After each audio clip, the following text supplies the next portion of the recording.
నా పేరు మందకుమారి. నా భర్త పేరు మంద సాల్మాను. ఎలక్షన్ టైంలో ఇళ్ళ మీద రాళ్ళు వేశారు. అందరూ వెళ్ళిపోయారు. అందరితో పాటు మేము కూడా వెళ్ళిపోయి బ్యాన్పల్లిలో ఉంటున్నాము.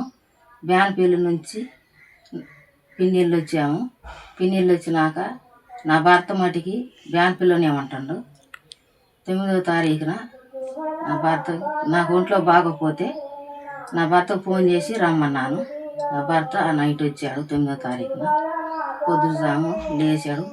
మొహం కడుక్కుందామని బయటికి వెళ్ళాడు. మాటమూరి పేతురు, మాటమూరి కాంతారావు నా భర్తను చూడంలోనే, నా కొడక నువ్వు ఎందుకు వచ్చావురా ఈ ఊరు, నేను వద్దన్నావుగా, ఎందుకు వచ్చామని రాడ్లు తీసుకొని కొట్టారు.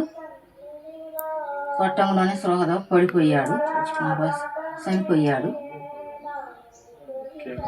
కేవలం రాజకీయం ఖర్చులే కానీ ఈ ప్రభుత్వం నాకు న్యాయం చేయాలి.